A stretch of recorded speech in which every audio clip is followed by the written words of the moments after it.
It seemed like we never had enough time to actually make dinner, We always ended up grabbing whatever we saw in the cupboard. which rarely led to a good choice. And if that didn't take care of it, Joanne or I would pick up the phone to order takeout, even if we had groceries in the fridge. I'm embarrassed to say we had more than a few foods in the refrigerator go bad because we just didn't use them up. It's not enough to buy healthy foods if you don't have a plan to use them. For the last month, Phil and I have been making sure to create meal plans based on nutrition guidelines and food groups. There are 5 main food groups: fruits, vegetables, grains, dairy, and proteins. Foods that don't fit into these groups, like mayonnaise, candy, chips, baked goods, are considered extras and should be eaten in smaller amounts. We start by building menus around fruits and vegetables, then fill it in with whole grains, low-fat dairy, and lean protein sources. This is a menu template. It's a very handy tool to help plan meals and snacks. All you do is fill in your choices for each meal and snack. A typical meal pattern is 3 meals and 1 to 3 snacks per day, depending on how active you are. Starting with breakfast, we plan at least 3 of the 5 food groups. It's one of the easiest meals to include a dairy and a whole grain serving. Make sure to include a protein food like dairy, peanut butter, or eggs so the meal has staying power and you aren't hungry again right away. One example is I will have a whole grain, like oatmeal. My dairy choice is fat-free milk, and my fruit, blueberries. Or I change it up, and for my whole grain, I have a slice of whole wheat toast with peanut butter as a protein and a banana as my fruit. You could change things up and replace any of these items with an item in the same food group and still have a balanced meal. Lunch planning is important because you have to consider where it will be eaten. Are you going to eat it at home or take it to work? That helps determine which foods to include. Also, consider if there is a refrigerator or a microwave available. If not, use a thermal lunch bag with an ice pack to keep lunch cold. If you have access to a microwave, bring your food in a microwave-safe container. Keep it cold until lunchtime, then heat it up just before you eat it. Plan 4 of the 5 groups for a balanced and filling lunch. One example is for whole grains, 2 pieces of bread. Our protein is sliced turkey. We can add low-fat mayo to add flavor to the sandwich and make it less dry. This is our extra. A vegetable can be a homemade vegetable soup in a microwave-safe container.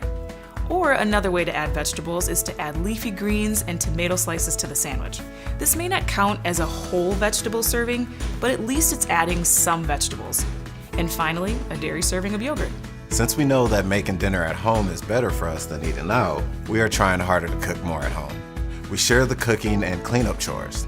That way, we learn new skills and recipes together, so neither one of us is totally dependent on the other for dinner. That's right. Plan for about 4 or 5 of the food groups. Think about color, texture, as well as whether the foods are hot or cold. We eat with our eyes first, so try to make the meal look really good so people want to eat it. For example, let's plan vegetarian chili for dinner.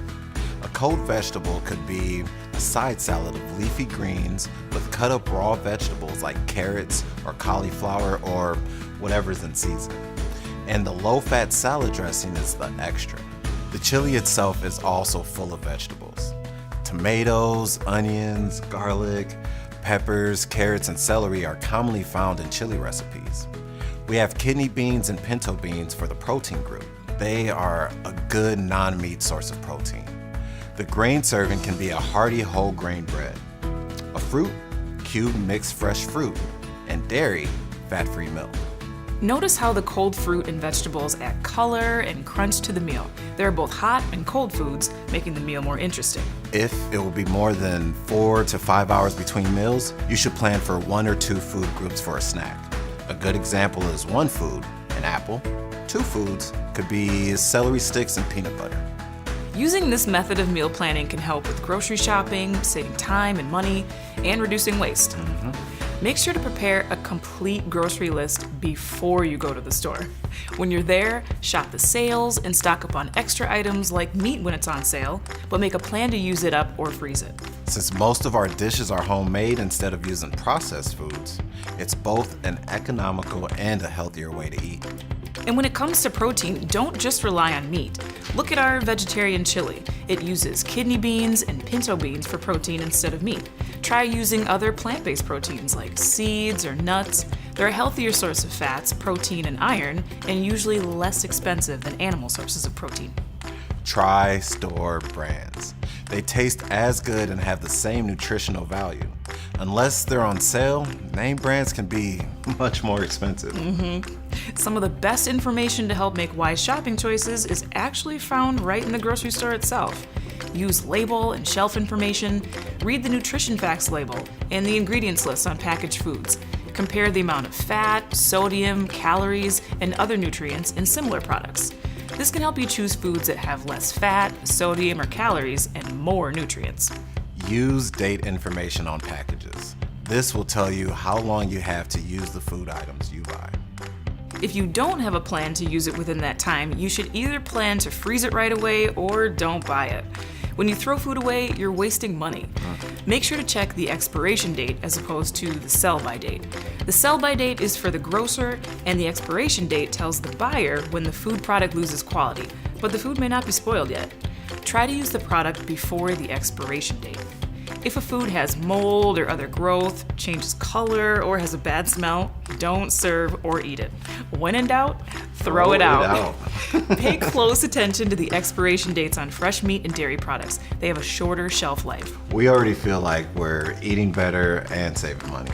Once you know how to plan and shop for meals using nutritional information, it's easy to maintain your momentum and stick to your plan. You'll save money and eat healthier.